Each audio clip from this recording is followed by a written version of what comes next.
Hi, everyone, and welcome back. We are joined today by Brian Berletic, journalist, international affairs analyst, and a former U.S. Marine. So welcome back to the program. Thank you so much for having me back. So it's been now, 11 and a half years since the 2014 coup that started the war, and 3.5 years since the Russians invaded Ukraine.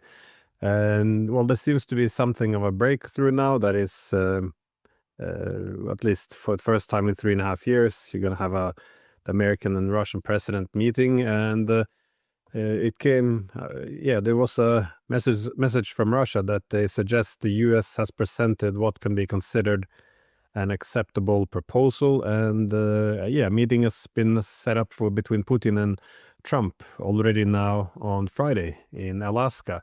I was wondering what you make of this.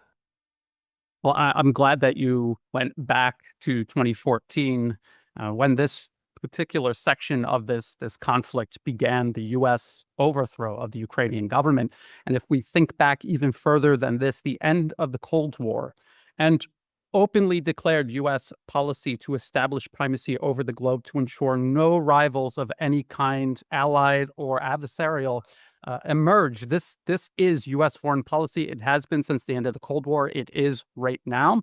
And so if nothing has fundamentally changed regarding this foreign policy or the special interests that are driving it and benefiting from it, then nothing can possibly change in regards to the ongoing conflict in Ukraine. And the Trump administration itself has been very clear what the actual goal is in all of this. They're trying to force, coerce, draw in Russia to accept a ceasefire so that the United States can have European forces, and they also said non-European forces, whoever that will be, move into Ukraine and freeze the conflict. They have no interest at all whatsoever in resolving this. We have to understand that the conflict itself is a U.S. war with Russia simply being fought through Ukraine. It is U.S. commanders at the top of the chain of command of the Ukrainian armed forces. It is the U.S. Central Intelligence Agency overseeing Ukrainian intelligence agencies who are killing journalists, generals, and others in the streets of Moscow who are coordinating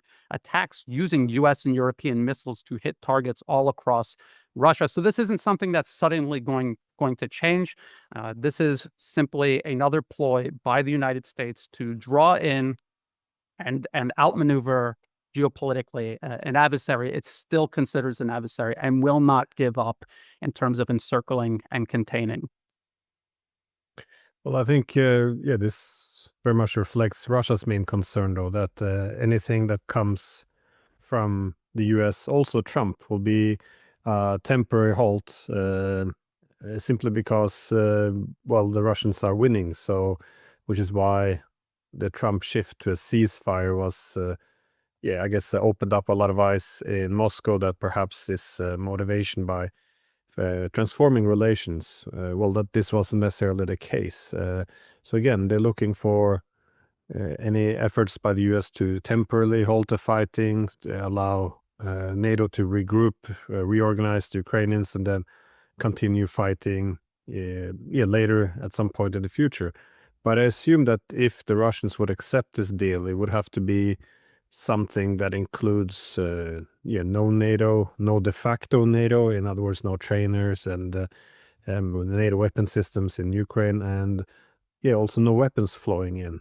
And I assume this would have to be the foundation of an agreement. But so far, what we heard from the American media, at least, everything is focused on territory. I'm not sure if this is just narrative control, or if they simply are not really aware what they're going after. But do you think the Russians would go for simply a territorial issue, freezing conflict, without actually addressing the source of the war, that is Ukraine being used as a proxy?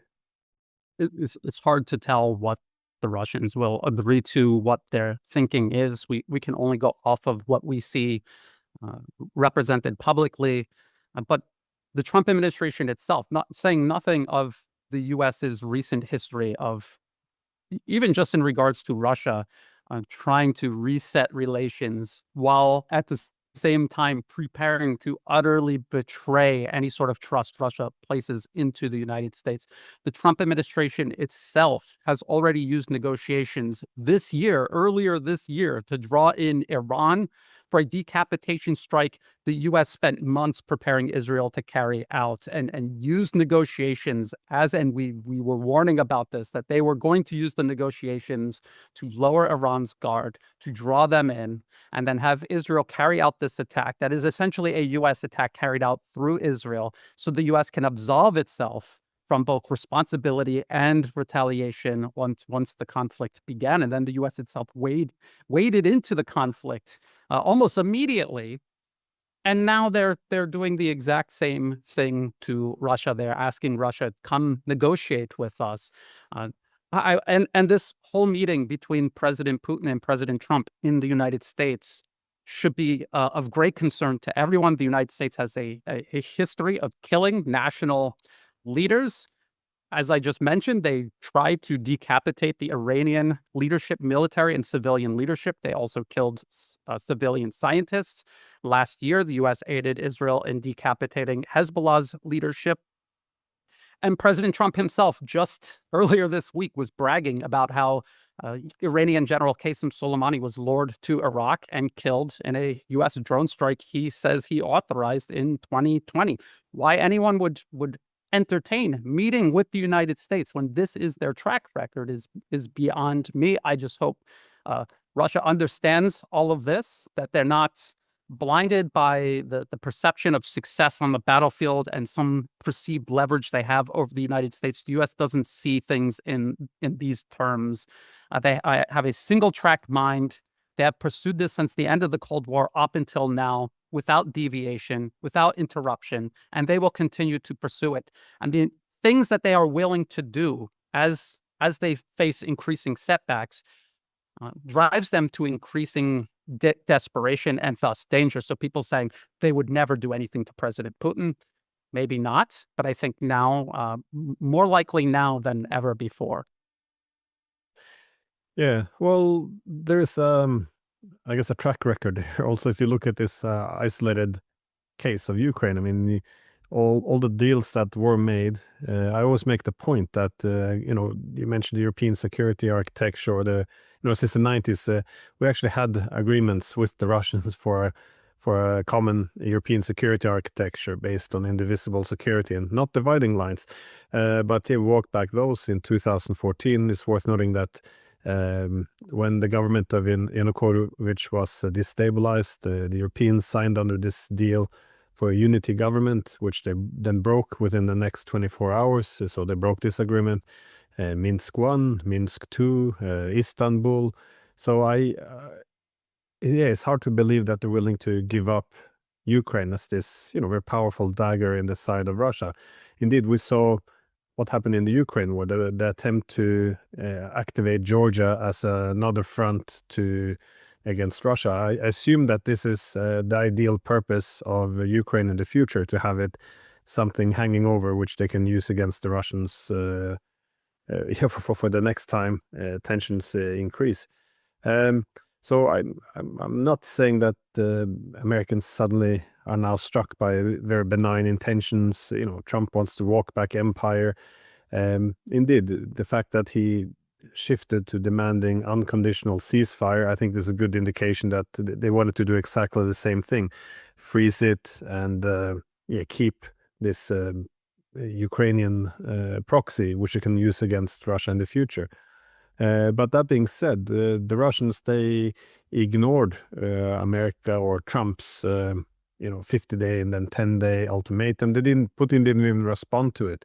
And when Trump began with his nuclear bluff, or sending this nuclear subs, we saw that the Russians then, for many reasons, decided to move away from any restraints on intermediate missiles. So they kind of shown that they're not going to fall for pressure, either if it's sanctions or more weapons being shipped to Ukraine. So I assume that Trump wouldn't go away from the unconditional ceasefire out of his good nature, but there must be a panic, though, because what is the option to accepting very unfavorable deal.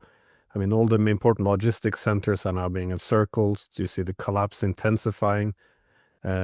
Essentially, any bad deal today will be worse tomorrow. Do I'm just wondering what the mindset might be in Washington, because it doesn't have to be good intention. They can still want to continue fighting Russia, but wouldn't this be the best option for Washington now, to just put an end to this where it is? No, because their overarching geopolitical objective is to contain Russia and China and everyone in between. And even now, as President Trump is inviting President Putin to go meet him in Alaska, the United States is still consolidating control over Azerbaijan and Armenia. We just saw that in the news, the corridor that was supposedly being leased to the United States of all countries for 99 years. This is literally in the Rand Corporation paper extending Russia from 2019, which lists all of these options to encircle, contain, and eventually collapse the Russian Federation. And so even as peace is being proposed, they're still going down the checklist, checking off all of these options. They're still using these options to place pressure on Russia and to encircle it. People have to understand this isn't a misunderstanding. This isn't, Biden's war, as President Trump continuously refers to it as. This is continuity of agenda, and the Trump administration had picked up exactly where the Biden administration left off. And it only is going to end in betrayal and tragedy for Russia if they were to fall for any of this. Now, we remember about 4 months ago, I remember doing a video almost exactly like this. There was the proposed ceasefire. I think it pertained to energy infrastructure targets, and Russia agreed to it, but after carrying out an unprecedented strike on Ukrainian energy infrastructure, and they said we will adhere to just that in one month. All of the targets were already destroyed. They agreed to it. This bought them time, and I'm hoping that is what Russia is doing right now. They are buying time. They are dragging this out. You say for the United States, things will never be better than they are now to make a deal. But at the end of the day, they do not want a deal. They want to prevail over Russia and over China. And all they want to do is pause it and restart it later. That does not suit Russia at all. So they have no incentive at all to agree to this. As you say, this would be a dagger in the side of Russia, regardless of the status of the conflict, whether it's frozen or it continues. It is still hanging over Russia's head. It still requires resources invested in Ukraine, in the direction of Ukraine. And this prevents Russia from helping its other allies, Iran, Syria, which has now collapsed, by the way, and China, who the United States is clearly still aiming for, is still, as we speak, carrying out measures to ramp up conflict with both of these nations. The United States just demanded Lebanon disarm Hezbollah, a key ally of Iran in the region. They are eliminating Iran's allies, isolating Iran. They want to remove Iran. And as I repeatedly say, this is about division of labor. That the U.S. wants to remove itself from the Ukraine conflict. They want it to continue through Europe. And so this is my fear, is that the Trump administration is posing as wanting peace with Russia. They will even declare peace and walk away, but then they will have their European proxies take over, and they will do it in a way that makes it look like, well, the Europeans did this unilaterally against the wishes of the United States. There is this division between the US and Europe, and they will use that as a means of continuing the conflict. And again, you mentioned Minsk 1 and Minsk 2. They admit now, in retrospect, that this was all done just to delay, just to buy time, just to reorganize Ukraine, just to continue the conflict longer. So that is exactly what they are doing, and it'll be up to Russia to maneuver through this minefield successfully. Yeah, that's an interesting perspective. I remember back in 2015, 16, after Crimea, then there was a lot of American think tanks and different journals who were writing about how would it be possible to engage with Russia in Asia while containing it in Europe. So that is, we don't want to go head to head against Russia and Asia, because we need the Russians there to diversify, not become too dependent on China, and ideally also help to contain China to some extent.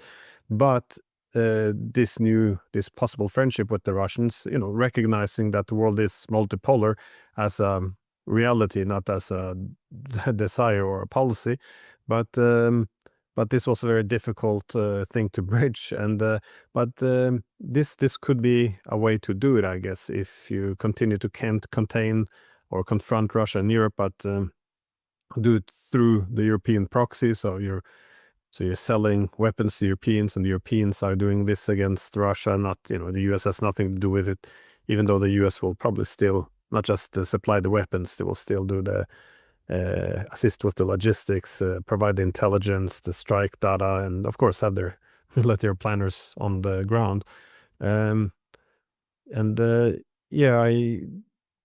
It is interesting that this deal comes, or this meeting comes within a week from what's happening in Azerbaijan, the lease of this Zangsur corridor for 99 years. This is, the only thing I'm wondering, who will it start a conflict with first? I'm assuming actually it will be the Iranians who, they more or less said that irrespective of what Russia does, this is not going to be acceptable to them. So this is, another conflict which is, being sold as a peace agreement. But there you are. But wouldn't it, if this is the goal of the Americans, then to avoid direct conflict with the Russians in Europe, but in order to try to work with them in other areas, how serious do you think the efforts to establish or improve bilateral relations are? U.S. Secretary of Defense Pete Hegseth in February, this is another one that I repeat very often. He delivered a directive to America's European proxies in the region, and he said, we need to pivot to China. You need to step up and do more in Europe. And so in actuality, when you look at the details of what would be happening, as you mentioned, it will still be U.S. generals at the top of Ukraine's armed forces chain of command. It'll still be the CIA operating through Ukrainian intelligence. It'll still be U.S. weapons being laundered through the Europeans. It's all just for appearance. It would still be a U.S. proxy war.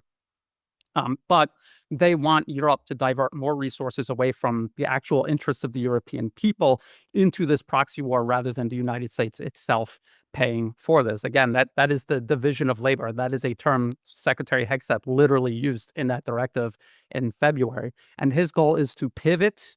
So this is part of the strategic sequencing. Pivot to China, deal with China, and then circle back toward Russia. There is no partnership. There is no friendship. There is no future between the current interests that run the collective West and Russia. They want Russia to be dismantled and absorbed by the collective West. There is no future for a sovereign Russia in the minds of the interests running the collective West now. And there won't be until those interests are pushed aside and a new collection of interests replace them, which is something that I don't foresee happening anytime in the near, intermediate, or even distant future. And so this is not going to change the objective of the United States. It will not change the relationship between the U.S. and Russia. And if Russia were to fall into this trap and work with the United States against China, for example, all they would be doing is setting the stage for their ultimate betrayal down the road. They would buy themselves maybe some time, but without China helping them in the future, if that was removed from the board, if we could use that analogy, they would be hopelessly outmatched in the future when the U.S. finally circled back around them, which they have openly said is their objective. So, and here's the thing. I don't understand why world leaders seem to constantly fall for this. They seem like they want to go back to the status quo so badly they're willing to believe almost anything. And I remember thinking with a lot of confusion, why is Iran negotiating with the United States? They are not the arbiters of global nuclear programs. This is their plan. They have written it down on a piece of paper 16 years ago, and they have been implementing it step by step ever since. Why are they doing this? And do they realize that this is what is going to happen? And are they prepared for it? And then when the U.S. carried out its decapitation strike through Israel, using U.S. weapons, using U.S. intelligence, They were killing Iranian military and scientific leaders in their homes, in civilian residential buildings. These people should, at that time, during the negotiations, they should have anticipated the attack. For some reason, they did not. And all of these people were killed in their beds with their families. And so this is what worries me about negotiations between Russia and the United States. The fact that we have to stop and think, is Russia actually going to fall for this or not? The fact that it's not a certainty that no, they're not going to. That is what bothers me.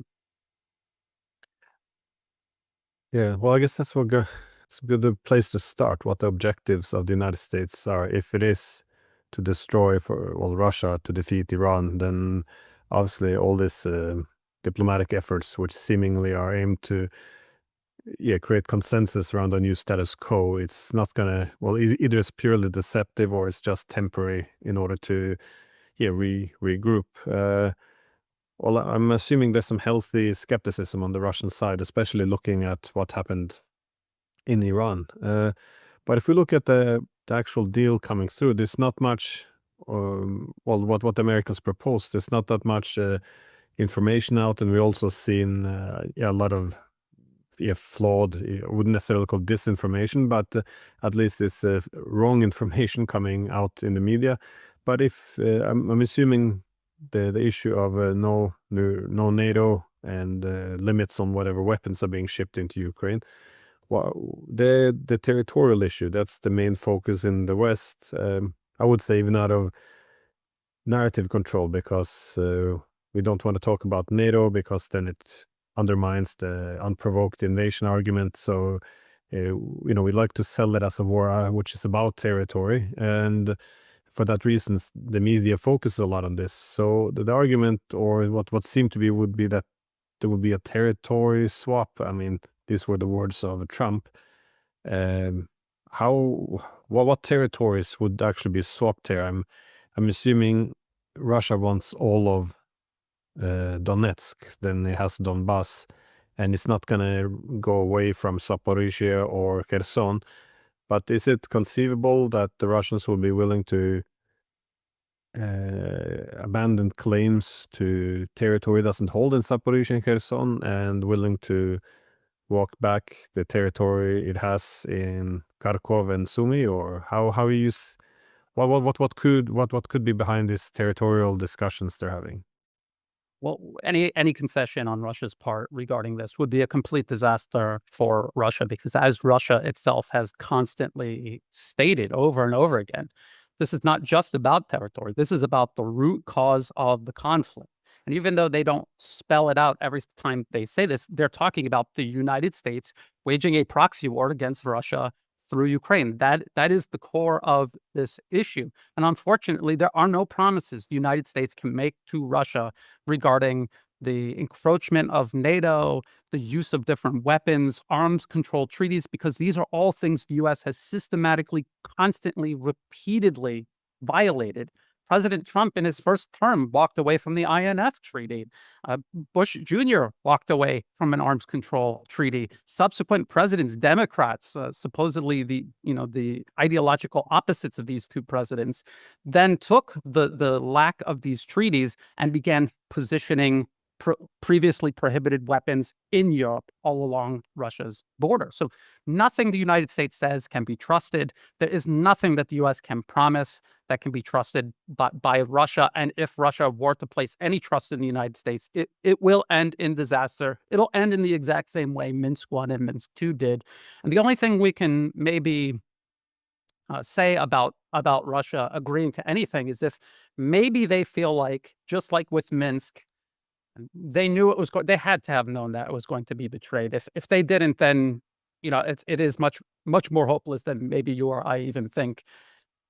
They thought they could make better use of that time to prepare for the conflict that was inevitably coming, and they did. They made better use of that time than the US and NATO, and they were more prepared when the conflict began in 2022. Are they thinking along the same lines now? There will be a freeze. It'll be betrayed, obviously, but we can make better use of that time. We could take advantage of this pause. They will try to take advantage of the pause, but we're better positioned. maybe that is their line of thinking. Maybe that could be a factor behind them agreeing to any sort of deal. But again, they have to make that agreement with the full knowledge that it will be betrayed by the United States. And they have to understand that the United States itself will not betray it necessarily. They will use their proxies. They will create the illusion of distance, just like the US created distance between themselves and the Israelis before the Israelis carried out what essentially was a US decapitation strike against Iran. They will do the exact same thing using Europe, using Ukraine, using any number of proxies and client states the US maintains in the region along Russia's periphery. So, what is the Russian interests here, though, or the Russian alternative? Because if they do not find an agreement that tries to lock in a new status quo, then effectively the war would just continue to drag on, and I guess they can't go into the western parts of Ukraine either. So at some point they would have to deal with the Americans in terms of finding an agreement, because otherwise the US could just lean in and use the Ukrainians for guerrilla warfare, or a weakened proxy for years to come. They can do attacks inside Russia. They can have it in a more or less a soft stage of a minor war for a decade more. So what would be the alternative? Because at the moment it's not just a lot of killing, but it's also walking down the possible path to nuclear war. The Europeans keep getting more and more reckless in their language and actions. So at some point it has to be ended somehow. So I guess if you're advising the Kremlin, what would you be recommending? Well, I would never presume to advise the Kremlin. However, I would just ask, why initiate the special military operation at all if you're just going to stop where the current line of contact is now? What did that really accomplish strategically, geopolitically, in terms of the military lay of Europe and where Western Europe is meeting Russia? What did that even achieve? Now, if Russia were to reach the Dnieper River, that is a significant natural barrier that would, whatever is left west of the Dnieper River, would that be as much of a threat to Russia as Ukraine was before 2022? And I would say, no, it's not. And I think that Russia could live with whatever is west of the Dnieper River. They could just see it as an extension of, say, Poland, which is already in NATO. Um, they could even see that part of what's left of Ukraine incorporated into NATO, and then that would just bring it right back to the default status quo before this conflict began. But now there is no longer a non-NATO Ukrainian proxy the U.S. can use against Russia in the way that it has been all of these years. So I think that might be part of their reasoning. But ideally, Russia assuming control over all of Ukraine, that would be the ideal outcome. Is that possible? I don't know. I'm not privy to all of the information that the Kremlin has, and whether they feel they can do that or not. I think continuing the conflict or allowing the U.S. to recuperate, they need to look at their own numbers in terms of military industrial production and ask themselves, if we pause this and we allow the United States and Europe to continue ramping up military industrial production, are we going to be able to maintain the advantage that we have now?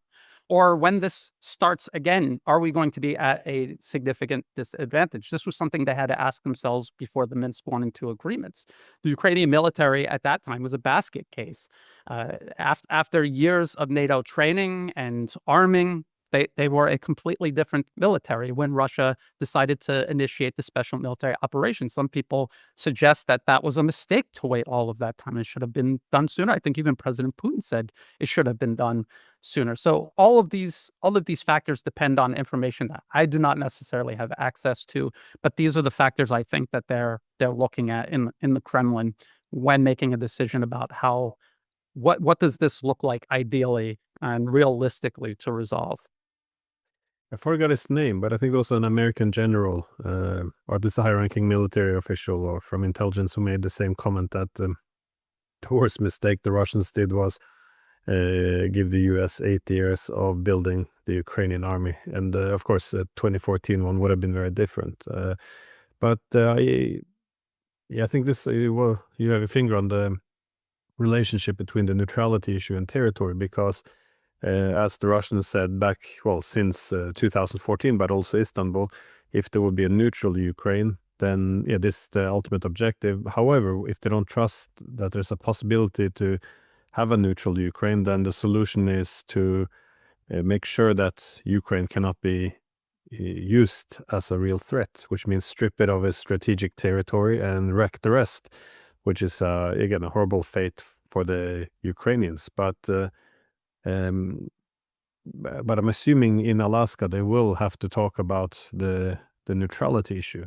But if there is a commitment on the American side to and for NATO to give this, iron fist guarantee that there will not be any NATO expansion, wouldn't this achieve the objectives of the Russians?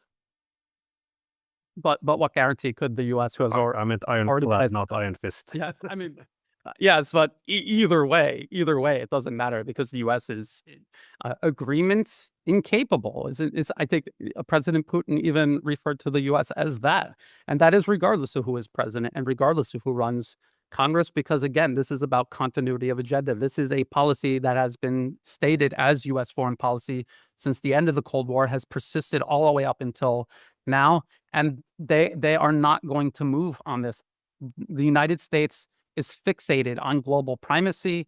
It permeates every aspect of foreign policy making and every aspect of what the United States does beyond its borders. And, it would be great to imagine a Ukraine that is truly neutral. But the United States, and I warn about this all the time, the United States has a super weapon, and that is its ability to reach into a nation and politically interfere, to coerce, and to capture it in ways the rest of the world has a very difficult time defending against. The National Endowment for Democracy, which is still very much active and operating and still being funded despite rumors otherwise, it reaches into these countries, and whatever political arrangement was created, they can overturn it, and they can overturn it in a way that appears to be done through democratic means. Through elections, the U.S. is able to reliably and repeatedly fix in a way that produces an outcome for them. And it's not by rigging the actual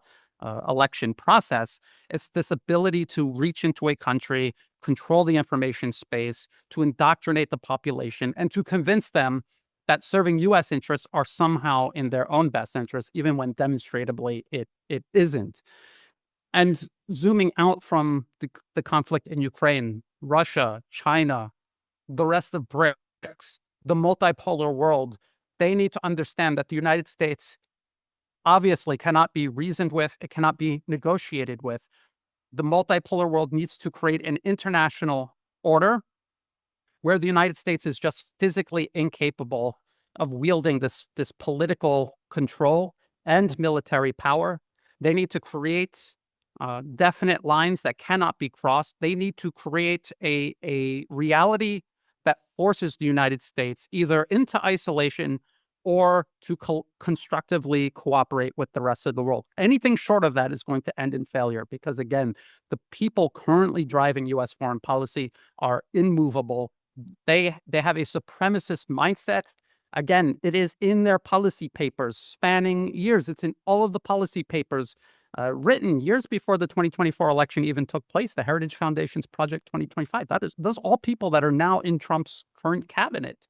And they all wrote out this as their policy. They're going to expand NATO. They're going to get Europe, not to end the war in Ukraine, but to take over the war so they can pivot towards China. And these are all things the United States is now doing. So if that calculus is not changed, nothing else can change, which is bringing us back to where we started in the beginning. The U.S. foreign policy objective is to eliminate all rivals, all peer and non-peer, near-peer competitors, to eliminate them. That is their policy. And there is no other policy. So if they're pretending to negotiate with you on something other than this, the elimination of Russia as a peer or near peer competitor, then it is just a short-term ploy to buy them time to achieve their ultimate objective, which is to eliminate Russia as a peer or near peer competitor. And the same goes for China, Iran, and everybody else. I think that's one of the things that made me lose hope in Trump's goal of actually ending the Ukraine war. That is, when he started in the beginning of his presidency, at least during the election campaign, he was talking a lot about how this, at least on two occasions, how the war started as a result of NATO expansion. He tried to put at the feet of President Biden, but that this had been a huge mistake, and well, and as Hegseth said, there will be no NATO, there will have to be neutrality. But then suddenly he did this interesting shift. Suddenly he keeps talking about being a mediator for a Ukraine-Russia war. But this is not a this is not a Ukraine-Russia war alone.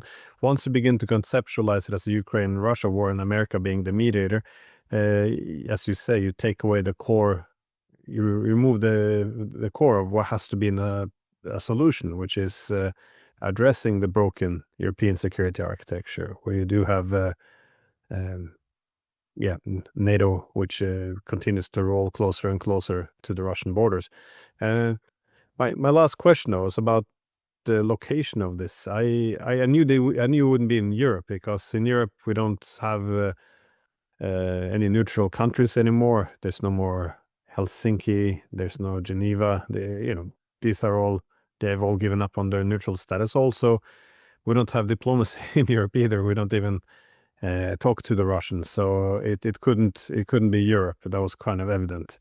Also, given that this is a NATO-Russia war at the core, I think it would have been a strange thing.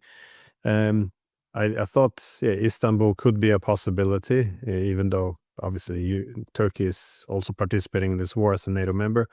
But most likely would be the UAE or one of the Gulf states.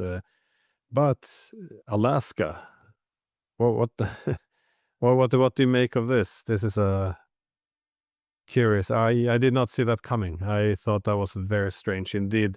Putin then traveling to America in the middle of a proxy war between the two countries. It's very, very strange. I was wondering how you make sense of this. It's almost inconceivable. I have no idea why Russia would agree to this unless ultimately they have no intention of attending this meeting. It is a huge security risk. People who say they would never even think about doing anything to President Putin because they have nuclear weapons and they would retaliate. This is what everybody said about using US and European air-launched cruise missiles against targets all across Russia. And yet now that has become more or less routine. And again, you said it. It's essentially a U.S. war against Russia. It is the United States killing Russians in Ukraine. It is the United States killing Russians inside of Russia.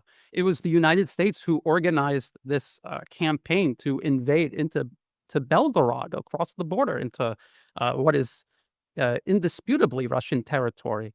And now President Putin is going to go meet the president of the United States in the United States. It is inconceivable. It makes absolutely no sense. It is such a huge risk.